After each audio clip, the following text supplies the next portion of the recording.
Uh, so I guess, oh no, this thing, hold on for 1 second.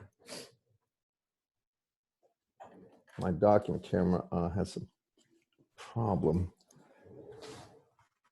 times. Get rid of that.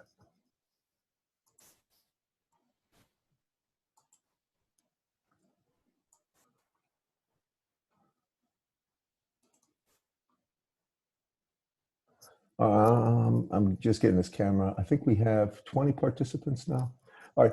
Does anybody have any questions about the homework or anything so far?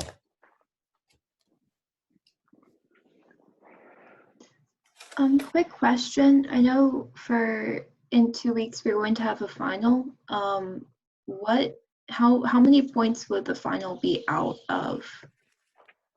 You mean percentage-wise? Like the last test was like 50. It was out of 50 points. Well, I don't actually know because I haven't made it up yet. But normally it's way percentage-wise. So if there's 6 questions, 60 points to get the score, you take your score divided by 60, and then times 100 would be percentage-wise how you get it. The weight on the final exam, I actually have to look this up on that adjusted syllabus. And let me see what that is.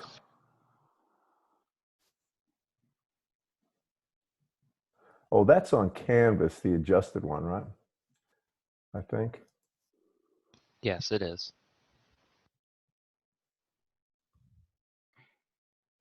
And so, I mean, you can look there if you want the percentages.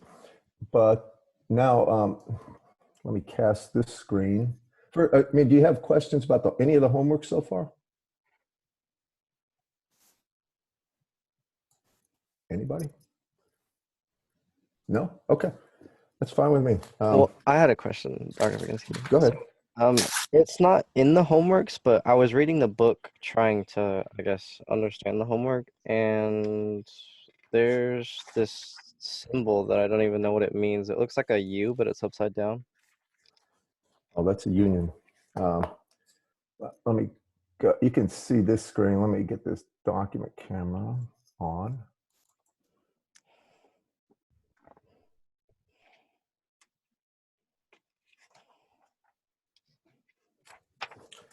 You had Boolean algebra, didn't you?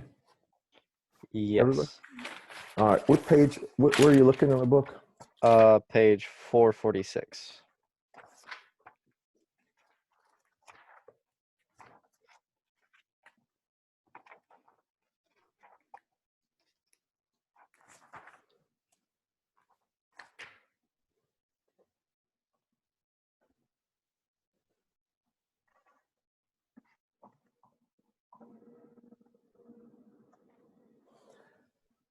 Let me just show you what you're looking at. I think you're looking at this right here. Yeah, that one. All right. When you talk about, it's about a region of convergence. So it's saying that when z is greater than 2 and when z is less than 1/2, this is the intersection of those two regions. Can you see that? Now take a look at this. This is one of those where he has values for n negative here. If you take a look at this, right? This function has a value for all n positive or 0, but it also has a value for all n negative, except for 0, right? Because the u of minus n minus 1. You all see that?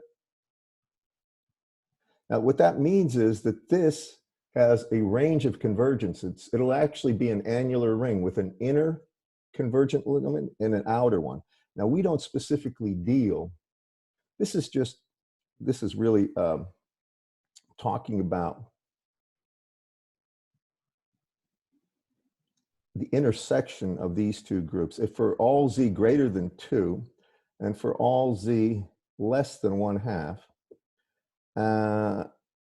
but we're not going to be dealing with z transforms for negative values of n, except for the initial conditions at n equal -1 and n equals -2. But I just want to be fair about that. I don't want to spend much time on any of this stuff where we have a two-sided function, and then we get an annular ring for the convergence. By the way, what is the one criteria you have to have if you want something that's going to be stable? For say n greater than 0. Don't the poles have to be within the unit circle, correct? Do y'all remember that? Yeah. All right. I mean, if I don't want to go there again, but that's really the requirement. I wanted to tell you with applications here of this. First, let me just take you through this for you. I want to do this in a methodical way. I thought I'd get a few questions. So in the book, when we talk about discrete time filters, the first thing we talked about is just creating a filter without nailing it down with a requirement, so many dB per decade or anything like that. We've got somebody waiting to get in, I think. And what we did is just take a look at the pole 0 location on the complex plane. And I'm doing this rather casually here. But really what we noticed is if we wanted a low pass filter, we put poles at low frequencies. For instance, I think this one is, for the low pass filter, I'll do it this one. This is a magnitude response of a low pass filter, and we locate the poles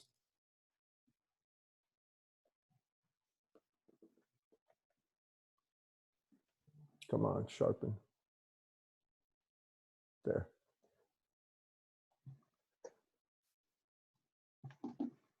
We locate the poles at low frequencies here.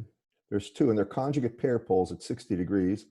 Then we locate the absolute zeros at high frequencies. And what that does is literally the poles always tell you that you will allow those frequencies. You'll notice the pole isn't at the rim, because if it goes to the rim, the pole would actually be at 1 e to the minus j60, then you get all sorts of ringing. Do you remember me talking about ringing, class? All right, so this is just, it's an approach where you get an idea of how filters behave. Now, when they talk about filters that have band pass or band reject properties, what's typically done, and I'm not going to even mess with this, what's typically done is they talk about what's called a notch filter. Now, a notch filter is going to be a very narrow band filter. This is important, this one. We could go on and on about filters with a whole lot of stuff about how having polynomials, having h of z expressed as a polynomial, and then going ahead and adjusting the coefficients of the polynomials to get an exact behavior you want. That's later on. That's what you get in your control systems course. That's later. Now, what this is just exposes you to both Z transforms and S transforms and how they're used to design. You went through S transforms, Laplace transforms, and remember what we could take any H of S that we had and we could build it with actual components, right? And we could tailor a function the way we wanted to, pretty much. So now let me explain a few things about this. I want to talk about notch filters, which is a type of bandpass filter. And I'm going to do this by actually going, I'm going to first do it this way. And I don't believe I had this. I don't believe I said this last time. So this is notch. Please just bear with me. Notch filters.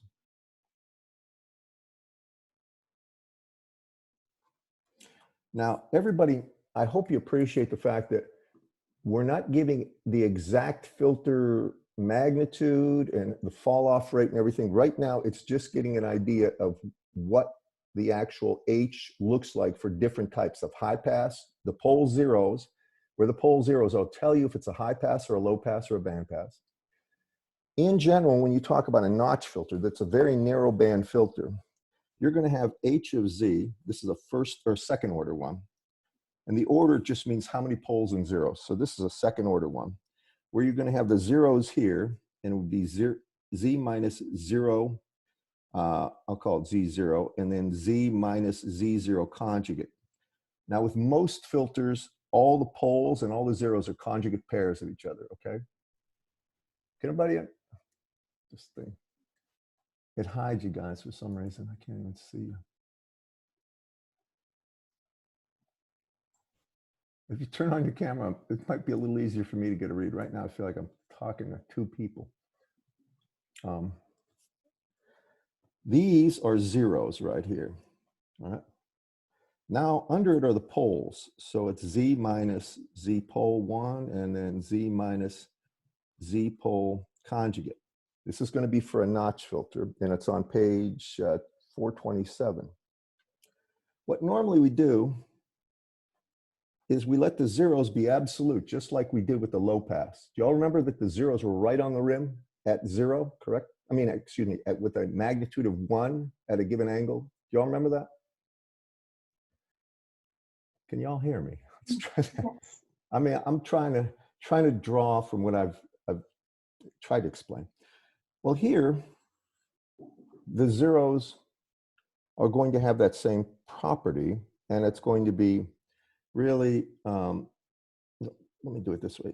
I'm going to let Z0 be equal to e to the j, and I'll just call it omega 0 and e to the minus j omega 0. That's where the zeros are going to be. Now listen carefully.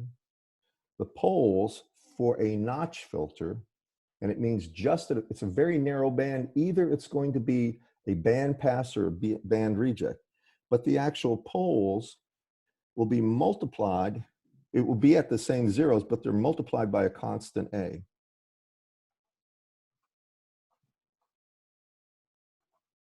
So they're all, I mean, these are conjugate pairs, and the difference is A, and A is going to be less than 1. Now, I talked about this for the low pass, and I talked about ringing. Correct, everybody?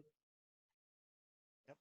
Now we're going to take a look at what happens to this when both the poles and zeros occur at the same point. Your first thought is, well, they should cancel. And indeed, they would cancel if this A wasn't here. But we're going to let A be something less than 1. And watch what happens. What this actually does is it causes a very narrow band of frequencies to be affected. So I'm going to go here and just pop this over here to Mat, and I have MATLAB open, I hope. And I hope I'm still on. So this is a specific filter that it's designed to get rid of. Let me do this because this is going a little ahead of me. I'm going to get rid of. Well, let me go to the basic notch. All right, for this one, this is the actual frequency where the notch is going to be. It's 2 pi, and I felt like making a butt song because I made a booby song. I can't, somebody's talking, but I don't know what you're saying exactly. Did you hear that? If you want to tell me something, just let me know, but I couldn't hear what you were saying. Anyway, what it amounts to, you can forget these two things right now, but I'll tell you what, well, maybe I should make this clear. This filter is going to be a band pass filter, but there's an interfering signal at 60 hertz. I want to get rid of the interfering signal at 60 hertz. Now remember, we're going to sample at a certain rate. This is the sampling frequency, FS, right here. Can you all see that? Now I want to make a filter that gets rid of that 60 hertz. So what I end up doing, I want to see what it looks like. So this is my capital omega. I linearly space points from 0 to pi. And I could go from minus pi to pi just as easy. It would be symmetric. And I've got 1024 points. And what I want to do is get rid of this. So I'm going to jump down to here. So I have z minus the 0 and z minus 0 prime. And you'll see that I'm calling the pole e to the j omega I and the 0 e to the j omega I too. They're both the same in terms of. Dr. Baginski, is that an effective way to get the conjugate in MATLAB? Just the apostrophe? Yeah. Okay. Did I say that before or not? I don't. No? I don't remember. I think I might have, but I'm going to just show you this. If you have A is equal to 1 plus 1J, then A apostrophe, a conjugate, is that. Awesome. Thanks. And that's the same in Octave, I believe. Is anybody here using Octave? I've been using it, but I am. I believe it's the same in Octave. You can check that. It is.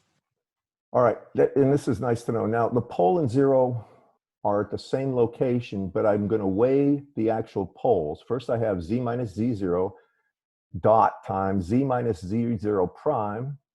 So those are the conjugate pair of zeros. And they are at the same frequency the poles are. And then here with the poles, I don't let them actually become a formal pole. What I do is have z minus a right here times the z pole. And that a is going to be, I have it at 0.95. I'm going to actually soften that a bit, make it 0.8. So you'll see why I'm doing it in a second. And times z, now there'll be no ringing with this filter. This is nice because the poles and zeros occur at the same point. Minus or times z minus a times z prime and the conjugate. And then I'm going to plot this. And by the way, when you plot filter responses, usually you're plotting omega versus 20 times the log base 10 of the magnitude of h. And sometimes it's a semi-log plot. And I'm going to get to some of these features in a second. So here's the deal. I want to get rid of this thing. And this should do it. So now we run it. Does everybody understand basically what I'm doing here? The effective capital omega I that I want to get rid of would be 2 pi times the actual interfering frequency divided by fs. Or it's really 2 pi divided by, or 2 pi times ts. That's the sampling interval times fi. Now, this one should be a notch, but it won't be super deep. And if you take a look at this, well, this one is pretty deep, actually.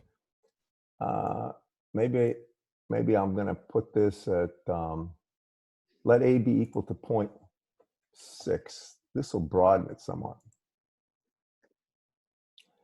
One thing you'll notice here is that's a very deep notch. And if you look at where the 3 dB point here, this is a very narrow band. Can you all see that? Just think about our low pass filter. It was not nearly like this. As a matter of fact, and the other thing is there's no ringing. There's not that oscillation. It tells me there is. That is a band stop. It's getting rid of 60 hertz right here. That would be the place where the 60 hertz was. So this would be a digital filter to get rid of 60 hertz. Now watch how sharp it gets when I make A 0.95 or 0.99. No, I better make it 0.95. Y'all see that? And it can be as deep as you want it based on A. Here's the downside. When you're doing a filter like this, remember it's a digital filter, right? So when you're doing that, you have to create, there's 2 ways to do this. You have to get the difference equation that would be analogous to this. Remember how we get the difference equation, everyone? Y'all remember doing that, right?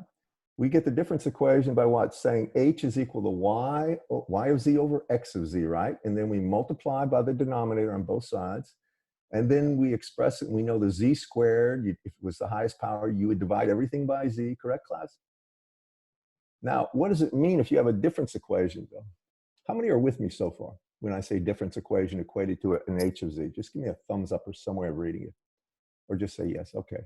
I'm seeing a lot of people understand it. Well, once you get a difference equation, it implies that I'm capturing data and storing it. If I need an x of n, an x of n minus 1, and x of n minus 2, that means I've got to get, as data's coming in, I'm storing at least the past 2 places, right? To get the future value of y, my output. Correct, class? And that means memory becomes an issue. And this is later on when you do digital signal processing or digital image processing, Dr. Reeves, or if you get into radar and things, or any of the courses that use digital signal processing. As a matter of fact, you guys are probably going to use this a whole lot now that I think about it in the future for your courses. But I don't have a specific idea of how many of your courses. I know if you take digital signal processing, radar, digital image processing, probably anything with implementing a radar, like some of Foster Dye's courses, and any of the higher level courses that deal with information processing, like Dr. Tugnate's information, all his information theory courses and comm courses. What you'll end up doing is you'll find out ways to estimate the amount of memory needed and the processor speed in order to keep step with what you're doing. Now it's 60 hertz, it's not a big deal. That's very low frequency. So the rate that we're actually sampling is 200 hertz. That's in the noise. I mean, any microcontroller can probably do that without even sweating. But if this was not 60 hertz, if this was, say, 300 megahertz, now you're sampling so fast and you have to store that data and rapidly acquire it. Now you get into issues where the rate that you can store and access becomes critical. Do you all follow me on this one? Trying to give you an idea, but this is a very easy filter. It's a second order. Second order means that we have 2 poles, 2 zeros that are conjugate pairs. If it had 1 pole, 1 zero, it would be a first order. It also means we've got to store the present, past, and we have to store the value at n minus 1, and n minus 2 for both x and then y of n minus 1, y of n minus 2 to get y of n, the current value of y associated with the current value of x, the input. Follow me, everyone? Now, I'm not going to take you through any of that in detail, but you have to at least be aware of it. Now, when this is 0.95, oh, here's where I was going. This is a stop filter. If we look at this, what it does, it gets rid of the 60 hertz. So if we had a 60, say we're getting a data stream, and there might be all sorts of information, but we've got an interfering 60 hertz signal. We go ahead and we sample the data stream. Then we have to go ahead and we have to take it from A to D, so we get quantization error, which is something we haven't talked about much, but you will get into it. Then after that, now we have to get the output to do, you know, whatever else you're going to do with the signal. And you want to get rid of this. This will get rid of this, and you'll notice it has almost no effect on any of the data. If you're worried about frequencies here or here or here, it's virtually as if the filter had no effect at all. Do you all see that? It's not a gradual roll off or something. This is a sharp, this is why notch filters are so important. Now, if you wanted a band pass, say you wanted to pass 60 hertz, then what you would do is simply this. You would just take 1 over that. Can you follow me on that, class? Now it's not going to be quite as sharp, but just watch. Now I just take this h and I'm defining it as 1 over, sorry, this would be 1 dot over h. You can do this with MATLAB and you can do it with C. If you have A, you can say A equals 1 over A, and then A will be 1 over A. I think everybody knows that, right? Because this is writing to memory what this is on this side, whatever is on this side equation gets written to H. And H is just, it's just a space in memory. So when we do that, now that's an extremely narrow bandpass filter. Can you all see that? Mm. The downside of this is if it's too narrow band, if you have something like FM, you know, FM means the frequency is going to change and you would be moving up and down. And if your FM is wideband FM, then you wouldn't want that. That would be bad. Do you all follow me? You would want a band pass with an upper and lower limit. But if you have just a single frequency, it's narrow band, this will do it. I've got a question for you. So how would you make this even? Let's go to the first one. Let's comment that out. How would you make that even? Let me do this so it'll be less harsh. Let's make that 0.7. This is going to be a band reject. If I just had this as filter characteristics, suppose for some reason A was limited at 0.7, how would you make this a more severe filter? Something closer to the 0.95. I bet you know. Want to take a guess? Well, what if we just say H is equal to H, hold on. H, let me do it this way.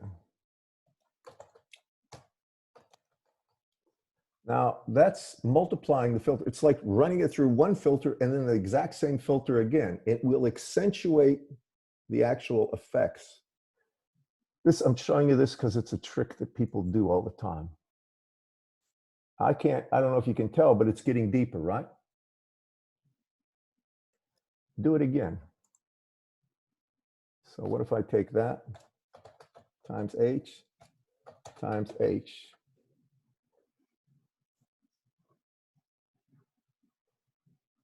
Look at this. This is going from about a little over 0 to over 200 dB down. You can see that's an incredible dynamic range.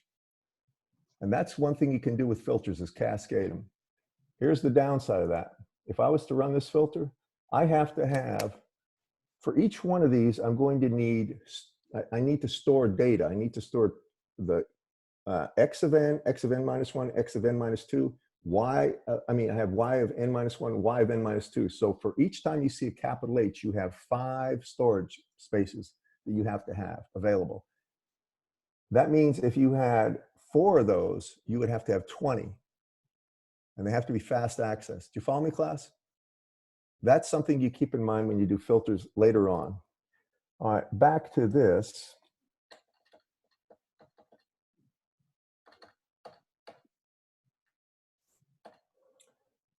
Back to our original, and I think when I do 0.99, here's the problem. This doesn't have enough terms in it. So instead of that, I need 2056 to make it look sharp. Now you look at that, and that looks like whatever, if that's 60 hertz on the noggin, then it's gone. And everything else is left alone. But you can see how sharp that filter is. Remember this, that's a notch filter. And you can always cascade notch filters to get the effects you want.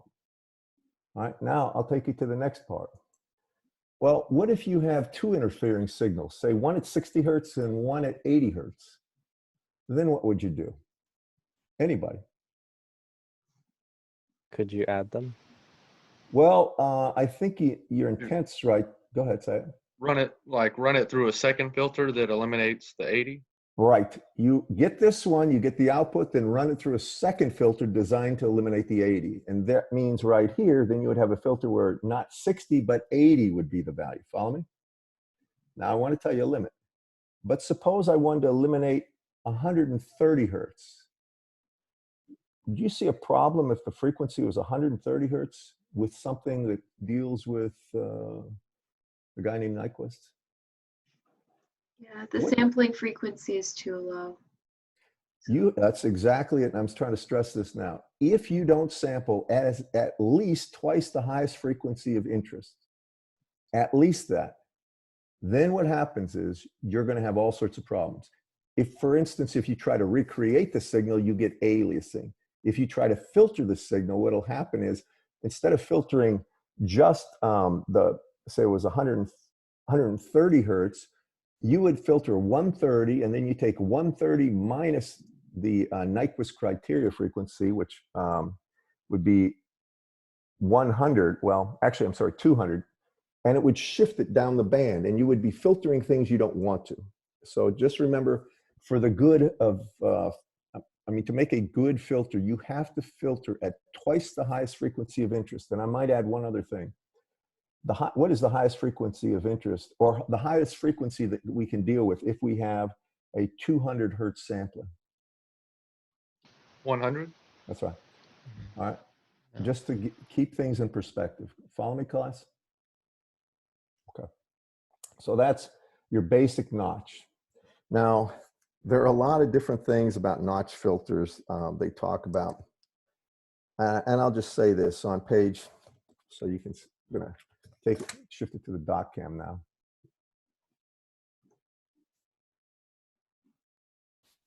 So if you come here, this is what I'm basically doing, this problem with notch filters.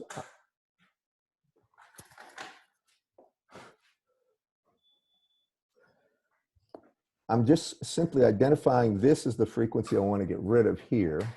And then this is the expression I literally put in there. Do you follow me? Everybody? This is on page 427, if this document camera isn't doing justice to it. Well, if you multiply these things through, guess what you actually come up with? This equation and this equation. You come up with something where you don't have to write it this way. Now you have z squared minus 2z cosine of that plus 1, and then z squared minus 2az cosine of that plus a squared.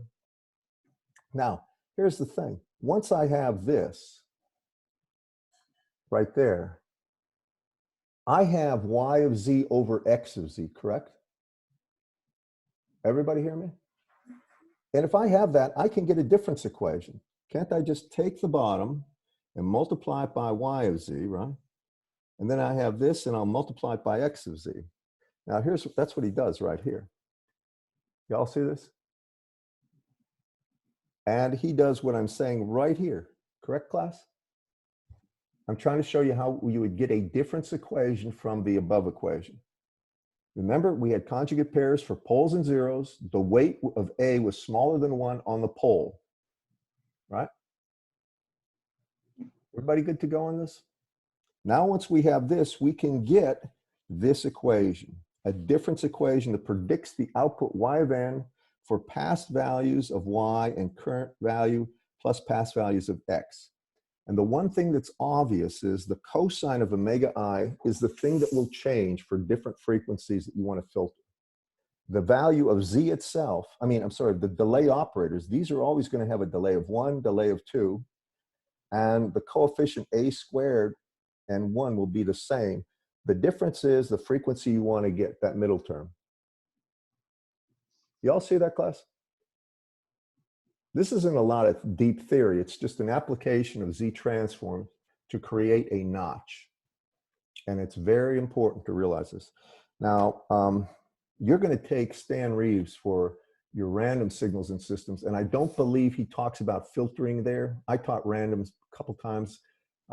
It doesn't use it. But later on, when you take a look at some of the stuff that he does, when you get into digital signal processing, he'll be using this all the time, notch filters and all sorts of very clever filters. All right. In here, he's got he talks about different types of notch filters in the upcoming chapters, upcoming sections of this chapter. But I want to tell you one thing. The notch filter that you need to understand is the one I showed you. Everybody understand that? That's the one, because all these others are basically just tweaks on that. That's all it is. Bless you. All right. And you can read the trumpet notch filter, and there's a toolbox, I guess, for, is this it's lab. How many of you use LabVIEW here? Didn't y'all have to use LabVIEW at some point, or not? We used it, but they were always like pre-made programs that. I know. If I had time, we would have a LabVIEW homework and session, but I don't even know if LabVIEW is available to you distant remotely, is it? I think it comes with a copy of the book if you buy the book. Does it? Mine did anyway. LabVIEW is very effective. I don't use it much. I know Riggs does and other people, but LabVIEW it's meant to actually be like woven into real instruments, to actually take real measurements and do data processing, and then take your filters and stuff and add them, and you can do all sorts of stuff. But I haven't used it enough to speak about that effectively. The last thing we're going to talk about right now is going to be is really deconvolution. And this is on this is section 8.4. We can talk about comb filters too, but I want to get to convolution and deconvolution because it is important. And so if you bear with me on this one, I'm not trying to make this last week heck for you. What I'm trying to do is just cap the course off with what I consider the last and best stuff that's important. That notch filter, you remember that, that's important. I know from your perspective, you're wondering, well, what kind of questions will I ask regarding that? And that's where the homework comes in. That's where you get the kind of questions. But really, I think most of you realize this, the only way you can appreciate this is really writing programs with it. Getting a real signal and doing a real A to D, either a zero hold or something like this, where you're going to take an analog and do a digital conversion. Then you would have, added to that, you're going to have quantization error that we haven't covered, but Reeves will cover it in the next course. You get quantization error. Then you do digital processing on that, digital signal processing, with filters you create, and then you see the real deal. I mean, the first thing you usually do is start with a low frequency signal and say it's an audio microphone and you're listening to somebody talk, but you have a 60 hertz background noise that you want to get rid of. So you create a digital filter, literally with LabVIEW or with MATLAB. Then you go ahead and get an A to D converter. You literally have to take it off a microphone, amplify it one level, and then do an A to D converter. Now you have a data stream, right? Then you write a program. You can use a microcontroller for this, a microprocessor. You can do it with MATLAB, where now you're going to take that data stream. Remember, A to D means you have digital information streaming in, right? You take that and you apply a digital filter to it. You got an input X event, you're going to get an output Y event. That output Y event, you're going to store, right? And then you're going to go from D to A and then produce the sound again. And you want to see if your filter is going to get rid of that 60 hertz. That's sort of an exercise. That's a very basic exercise that they do. Has anybody had anything like that in a laboratory setting yet or not? They don't do software-defined radio anymore, do they? Or do they? Do you know what software-defined radio is? I'll try that. No, Okay. I don't. Let me try to give you some perspective on things on the horizon where the professor doesn't know that you don't know. So that's going to happen a lot. Normally, a radio has something where you get an antenna, if it's a standard radio. Then off that antenna, the signal is amplified a little bit. It's a preamp. Then off of that, you take that signal and you multiply it by a very high, the same frequency that you care about. Say if it's 91.7 megahertz, you're going to multiply it by a cosine of 2 pi times 91.7 megahertz. Only it's going to be in the digital domain, so it won't be T, it will be N times TS. And then what you get, you get a sum and a difference frequency. That means the difference frequency between the frequency the cosine waveform that you're beating it with and the transmitter frequency shifts everything down to baseband. Remember, if you have anything and you multiply it by a cosine, it takes the waveform and it literally moves it up and down the axis by the frequency of the cosine. Do you all remember that? Well, one of those is going to land right at 0. So now you have the frequency at baseband, your voice or whatever it was, and you stripped it off. Now, when they multiply by a cosine, the way they get a lot of this is using things called mixers. They're resonant circuits that multiplies the input, but it's an analog device. It's built with transistors, inductors, and capacitors. And the mixer will bring you down to baseband. And then at baseband, you do a low-pass filter on that. And then you have your audio without getting into a whole lot of details. Actually, for FM, it's more complicated, but for AM, that's basically it. Now, what a software-defined radio means is there are no analog parts to speak of. What they do is this. Right off the antenna, they amplify the signal maybe by a factor of 10. It's called a preamp. Then that signal, they sample. And they sample at a rate of twice the highest frequency of interest or better, which means whatever the broadcast frequency was, if it was 91.7 megahertz, they would be sampling at least twice that, right? Every time they sample that, and this is the thing, if it's an all digital or all software defined radio, every time they sample that, they have to take that data bit and then they have to they're going to get quantization error and they turn it into either an 8-bit, a 9-bit, 12-bit number, right? And now they've got to put that in memory. Now think about this.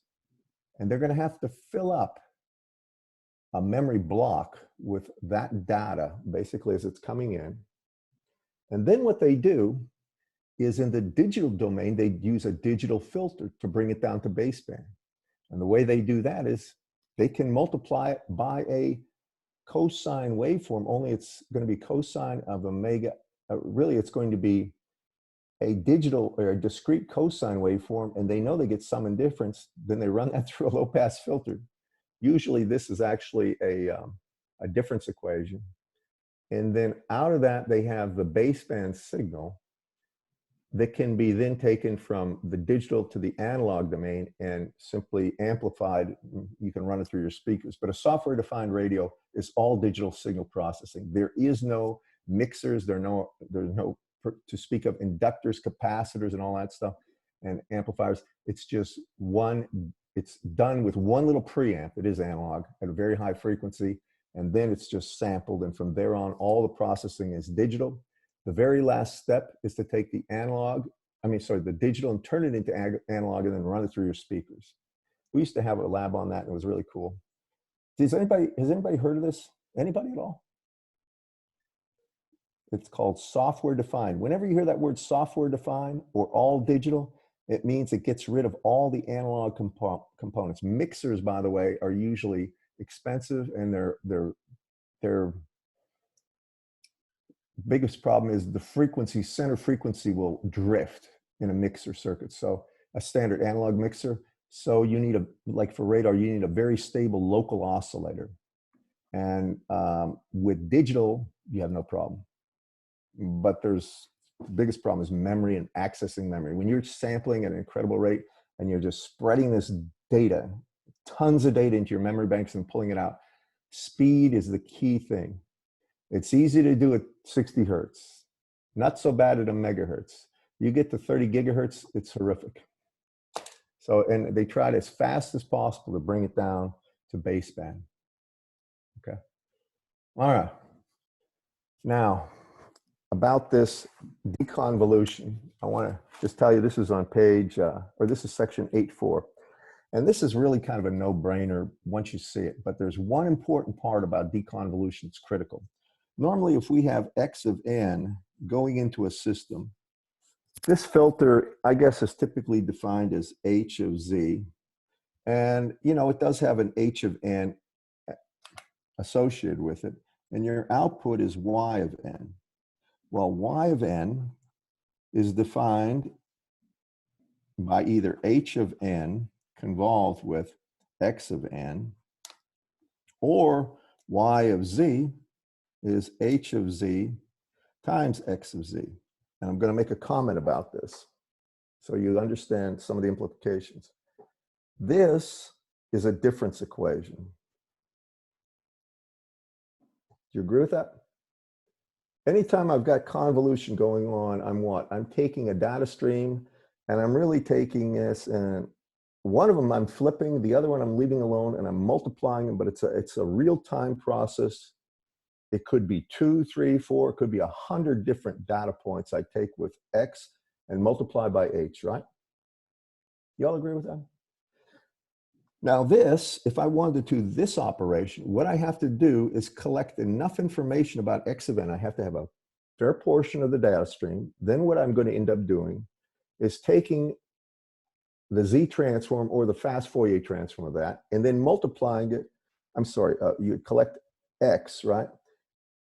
You're going to collect a portion of X of n, say 100 points, 1,000 points. Then you're going to immediately do a fast Fourier transform to get it into the, I call it X of Z, but it's really the DFT of that, right, or FFT.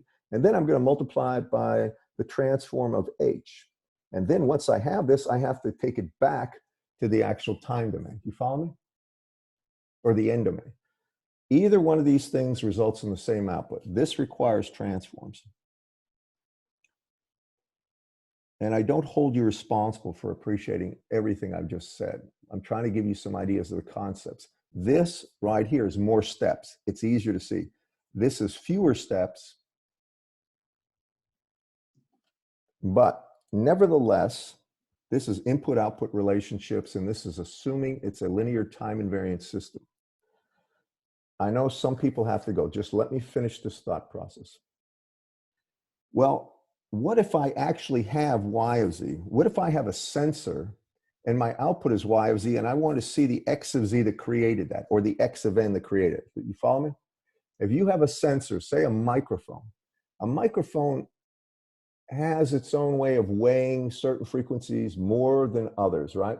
It's not a perfect thing where a frequency of 1 hertz at, say, 1 watt may not come out the same as a frequency at 1,000 hertz, 1 watt. That might be reduced to maybe just half a watt output at 1,000 hertz. Do you follow me? The microphone itself will have a filtering operation. But one thing you can do, it's called deconvolution. If we actually have y of n coming in, then if we run a filter here, 1 over h of z, then our output will be x of n. That should make sense to everybody, because y of z is really, or y of n goes to y of z, and this would be x of z. And you can see, in fact, if I take y of z over h of z, that is x of z, isn't it?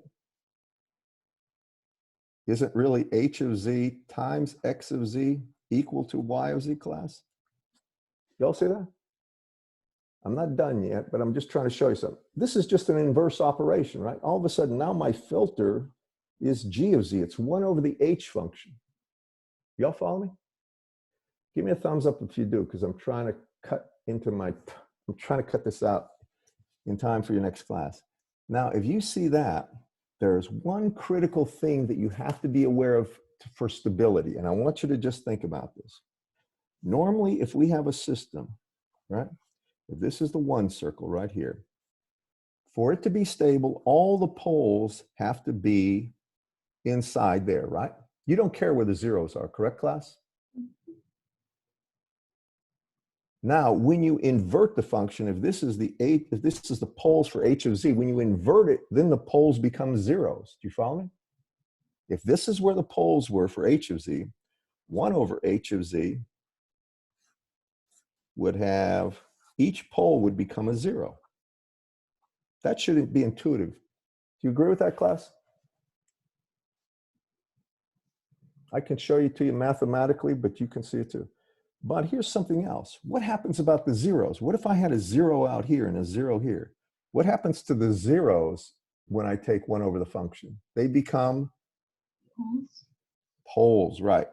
And the issue is, if you want to use deconvolution and you have filter characteristics, you know what y of z, what x of z will create what y of z, and vice versa. What y of z then, to get what y of z creates x of z, you have to make sure all the poles and zeros are inside the 1 circle. That's the bottom line. In order to use deconvolution for any functional form, it has to have all the poles and the zeros inside the 1 circle. Make sense? You might not see the direct application. What's so big a deal about that? Well, there's a lot of problems, because if you want that real sharp notch, that doesn't happen. Just take the h of z and take 1 over that. Then all of a sudden, now you get a pole right on the 0, right at 1. And that brings about a possibility of instability if you try to do the inverse. Do you follow me, class? All right, now I gave you homework. I kind of spent too much time talking about stuff. Nobody had any problems with the homework I gave you? The autoregressive movement average filters. Did y'all, anybody have any at all? No? How many did it? Can I get thumbs if you tried it? Okay, 1, 1.5, 2, 2 or 2.5. Not many people did. Please try this. You're wondering what kind of questions I'm going to ask about this.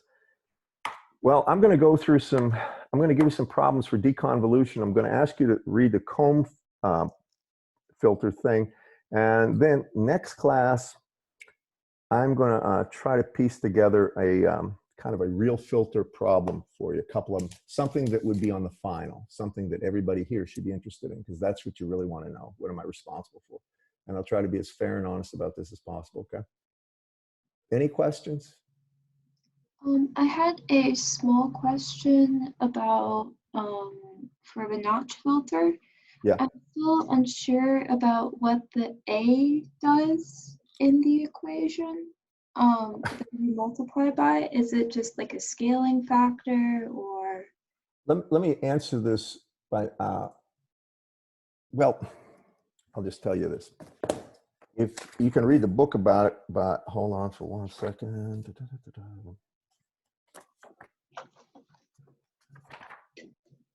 A itself talks about how sharp you want it, how deep you want that filter property.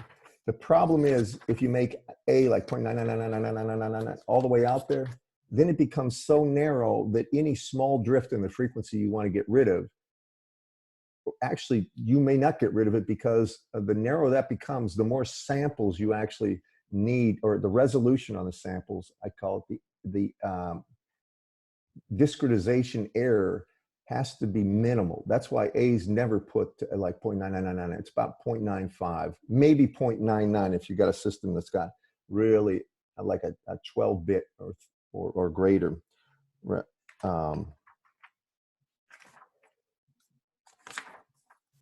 Discretization. So let me try to answer that question. Just getting to the book.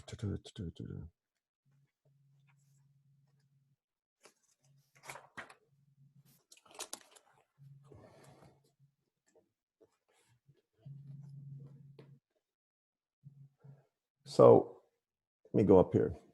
This A right here does one thing. Remember, these are absolute zeros here, right? Right. And these are poles. If A was 1, this whole thing would go to 1 all the time, wouldn't it? It would be complete cancellation. What A does is this. It basically allows this thing to get very large. Well, if you look here, it allows this, I'm trying to say this in a way, here's what it does in essence. It allows this function on top to, I mean, if for A less than 1, it more or less tracks this function here on top, but it does so in a way that it prevents any type of ringing. Oh boy, I'm not saying this in the way I'd like to, but it amounts to this much, that if you had, say, a different value of cosine of omega I here from here, that effectively is like putting this and this point slightly off this point and this point. We can actually do that, and I'll show you it. Then you'll get ringing. And A softens this. If you let A equal exactly 1, you just get 1 on the output. You almost have to play around with that to really appreciate what's going on. But when I go ahead. You're adjusting, so if like A is a really small number, then it's going to Really close to 1. close to 1. So Yeah. if Well, it's a large number, then the resultant is going to be really, really near 1, which is going to limit the width, I guess, of your notch. Or yeah, but let me take you from the extreme. Let's let A be 0, so we have no poles. Okay. If A is 0, what do you think is going to happen? it's going to be the whole. Wait a second, that isn't it, is it? Uh, I need to do.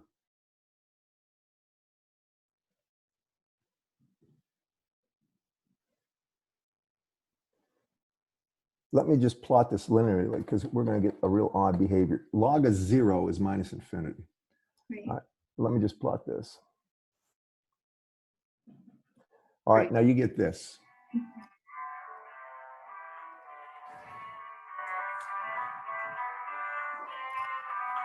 All right, now let A go to 0.5.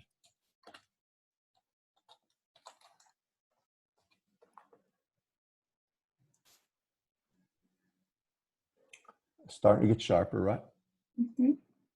A go to 0.8. Sharper yet.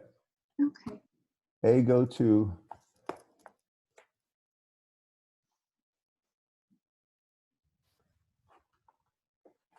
0.95. And you'll notice there's no ringing. All right.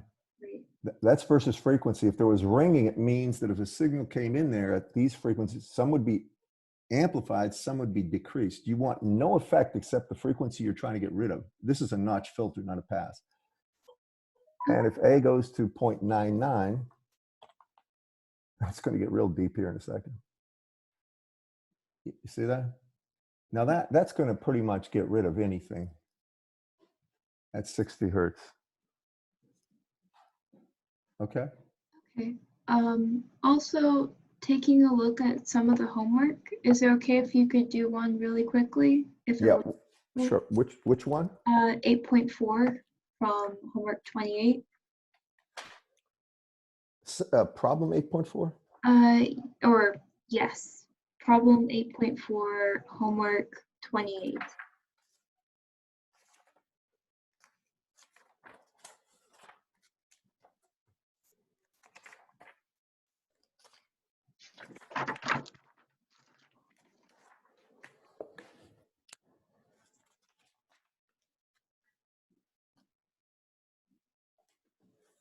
Okay. Here, look. This is a notch filter, right? And it's an autoregressive move it average filter. So the first thing I'm going to say, the frequency there that we want to get rid of is 750 hertz, right? Yes. All right, so I'm going to go, can you all see the screen here? I'm just going to put 750 where 60 is, right? Y'all see, can you all see the screen, what I'm doing? Mhm. Are you still there, Jeff? I don't know if he is or not. All right, now, what's the sampling frequency? 2000, right? All right, correct? Yeah. And they want A to be 0.99. Yes. All right, this is the filter, the realization of it, right? That's it. Okay. That's the frequency. Now, if you want the difference equation, what do you have to do? Then you have to get the cosine form of this, right? You have to go ahead and take and multiply it through, and then you would get the form where you have z squared minus 2z cosine of omega I, right? Plus 1 over z squared minus 2 times a times z times cosine of omega I plus 1, or what I'm really trying to tell you is this. Then you do this.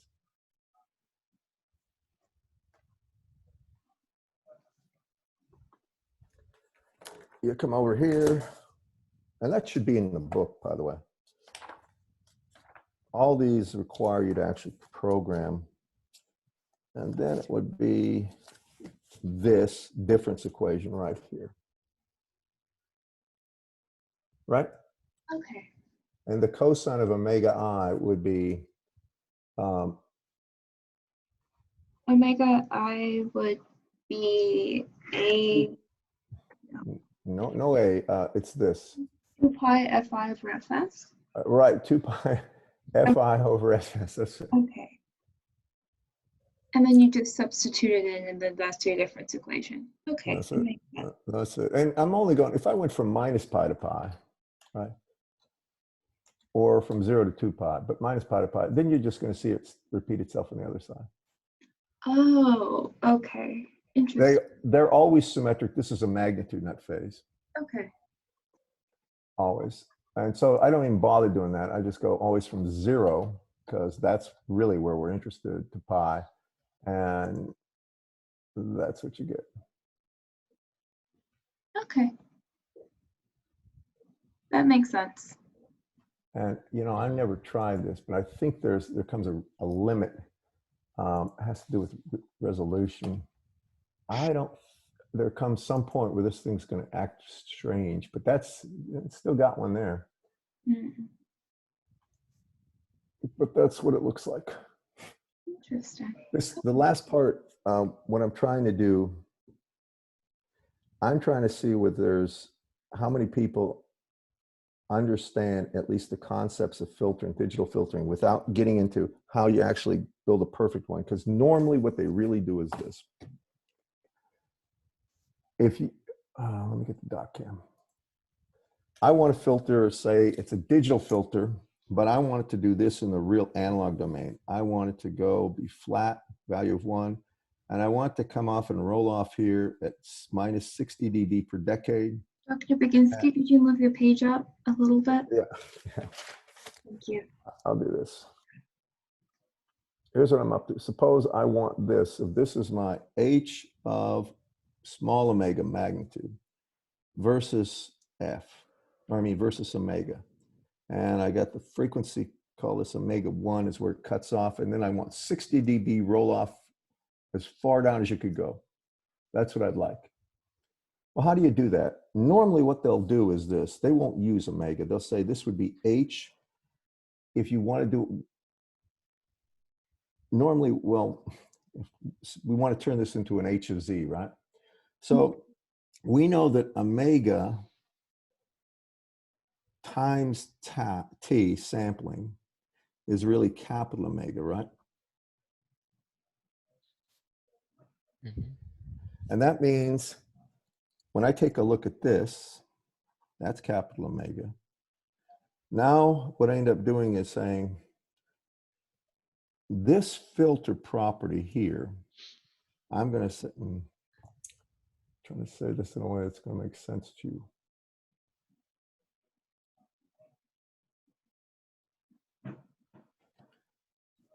If this is the case, now I'm going to plot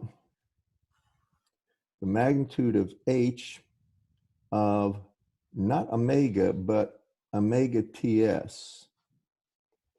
All right. Mhm. And it's going to look something, I don't know, a scaled version of that, right? Okay, yeah. Now, when I take a look at what when I have this for the filter characteristics I want,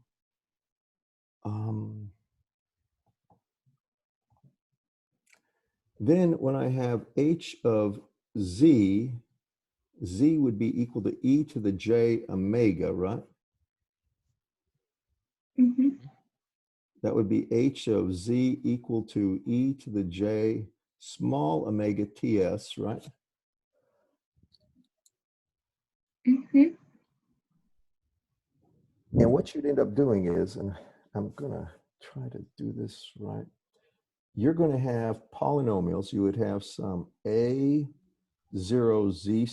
Z to the nth plus A1 Z to the n minus 1 plus A2 Z to the n minus 2, and just take them all out, as many terms as you want in the numerator. Then you're going to have B0 Z to the, it could be a different value, but I'm going to just leave it as n plus B1 Z to the n minus 1 plus da da da.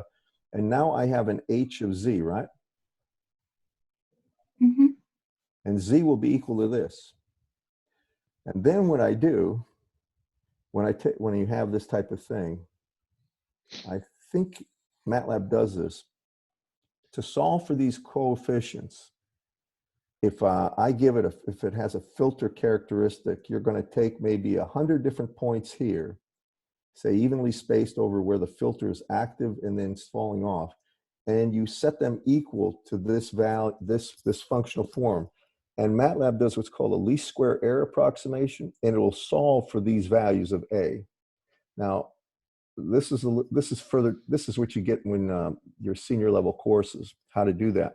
But what it does is effectively take the function I have here, and then it's going to map it into the capital omega domain. And remember, when you're talking about filter response, Z is equal to E to the J omega, right? Mhm. It takes that, and then now to get the Z function here that will do it, it solves for these coefficients. And then once I have those coefficients, I have a difference equation that will effectively do that. I need to run and get my charger. I'll be back in a second. Well, I'm basically done here, but I'm just trying to give you a glimpse at what you're in for. Okay? You got any other questions, Nick? I don't think so. I didn't have time to go over the homework, so I'm gonna be taking a look at that today, do some reading on it. So Go do it, Yeah. and then I'll give you some more problems and try to give you stuff that's a little more specific to on a test what I could ask. I can ask you about the values of, if I give you a filter characteristic, I can ask you about the values for A, and if I give you a pole zero constellation on a Z plane and ask if it's low pass, high pass, or ask you to write an equation that realizes it. Okay. I mean, you know, this is fair game. If you think about it, if I just have, say this is the Z plane, and I go ahead and I said I had two zeros here, say 139, this is in the book, and at minus 139 degrees. And then I had two poles that say 60 and minus 60, and say these values were 1/2. This is the one in the book. Well, what kind of filter is that? And then realize it. Well, to realize it, you would have an H, right, of Z. Now you put the zeros first, so you would have Z minus whatever this is, Z139, Z minus Z139 conjugate over, and then it would be Z minus whatever, it would be 1/2 times Z60 times Z minus 1/2 Z60 conjugate. That's how, and you would put a constant K there. That would realize that pole zero constellation. Right. And it is a low pass filter. Okay, could you explain why that's a low pass filter again? The pole, all right, here's what it boils down to. At 90 degrees, plus 90 and minus 90, that's the plane that divides high from low. Anything on this side, right, between 0 and 90 is considered a low pass type of effect. Anything from 90 to 180, or anywhere in this domain or this domain, that's considered high pass. Okay. It's because that's the spectrum available. You can only go from 0 to pi or 0 to minus pi. And anything, the closer you get to something up here being a pole, the higher the frequency the pole's at. Okay. The lower you go, the lower the frequency the pole or zero's at. Now, if it was a high pass filter, it would just be the opposite. Then you would have poles here and zeros here. On the other side, so the position of the poles and zeros determine whether it's a high or low pass. Exactly, exactly. So just to make sure, so poles from 90 on the 90 side would be low pass, while poles from like 90 to 180 are the low pass. Or sorry, reverse, sorry. So like poles from like 90 to 0 are low pass, while poles from 90 to 180 are high pass? Or on the opposite? Yes, but you have to put the zeros on the other side for a Right. simple. Okay. You So switch. Go ahead. okay. Is there ever a situation where they're both going to be on the same side? Or Bandpass. Why don't we try something funny? Okay. Why don't we do this? Let me get back to 60 and 200. And let's let A be 0.9 for, I'll make it 0.8. All right, first we'll examine this, and I'm doing it in the I'm doing it in the non-log domain. That is pretty much a narrow notch. I mean, it's not super narrow yet because A isn't that super, it doesn't have that value. What if I wanted to broaden that? Well, what happens if I make this, if I wanted to broaden that, if I make the poles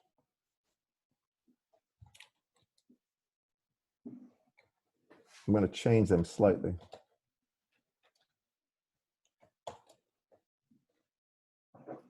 Now what happens? Oops. Well, now low frequencies are attenuated more than high frequencies. But there's, you know, this is something if you get it to 0.9,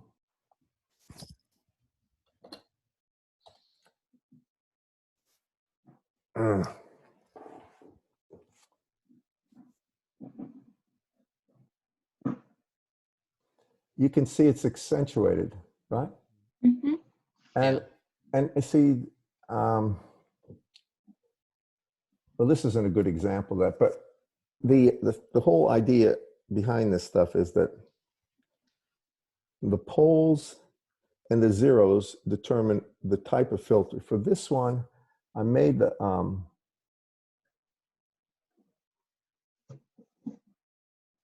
wait a second. Sorry, this is the notch filter. This isn't the one I wanted. What I wanted is the My bad. I got the wrong thing here.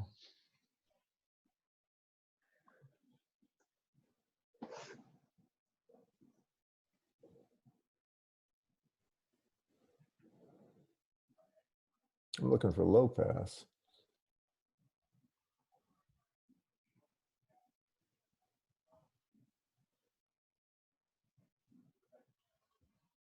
I had low pass, I thought.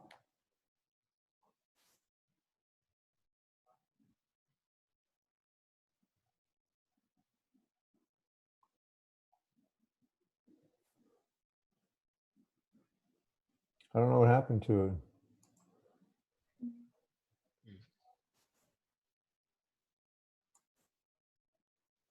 There it is. Oops. No, that's not low pass. So Dr. Baginski, I'm still a little bit confused about like how polls govern if it's a band pass or a notch filter. I know if it's the inverse of H, it will be if you have a notch filter and you take the 1 over H, then it's going to be a band pass. But I'm a little bit unsure of how that relates to Here, poll. I can tell you in a nutshell how this thing works. I'm going to do this in the omega domain. So if Okay, I have H of omega, now you know these are poles down here, right? right. So if I have omega minus, say, omega 1, what does that look like by itself? Well, if this is omega, right, where omega 1 is, it's going to take this and basically just make it go like that, right? Head to infinity, correct? Yeah. What if I have omega minus omega 2, and omega 2 is equal to, say, 1.2 omega 1? Well, it'll do this. It'll go up, and then it'll come here and go back up, and then kind of down again, right? Okay. So where the poles locate is where you want to pass. It's the area where you want to pass, right? Okay. Hang on. Hey, Josh, I'm just finishing a class. Can you give me 3 minutes that we've gone over? This is sort of an office hour. I'll yell at you. All right. I'll send you a Zoom meeting in about, say, 5 to 10 minutes.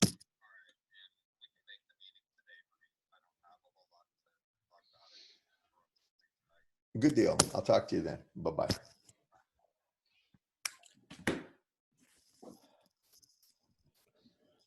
I got another class coming. Let me just talk about this for a second. Now, normally I just put omega 1 there, but what you would normally do is put an alpha there. It will be close to 1, but it won't be 1. Because if this is actually 1 here, I mean, if this is, sorry, this is not, I'm not doing this right. I should be in the Z domain. What you want to do is you want to make sure that this isn't an absolute, it doesn't go to absolute 0, because then it'll go to infinity. And that'll cause problems. You follow me? So you're going to weigh this. You got to make sure this thing will get close to 0, but never become 0. It's the characteristic. Wherever the poles are, those are the places you want to pass.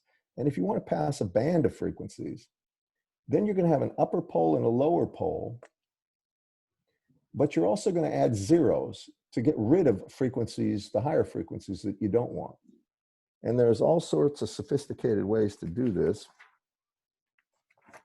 He talks about some of this in section 8.1. And you got to remember one other thing, that this is just the very beginnings, dabbling with actual filters. Your systems course or your controls class, that will have a lot more. This is really, chapter 9 would be more appropriate to talk about those things. But for now, can we do this? Because I got this class. Can you focus on just do the homework? And if you have questions, ask me about it, all right? A lot of it's programming, but you have to understand the difference between low pass, high pass, band pass, and notch. Those are the basics, okay? All right. Thank you. All right, take All care, right. guys. I got another Thank one you. coming up. Sure.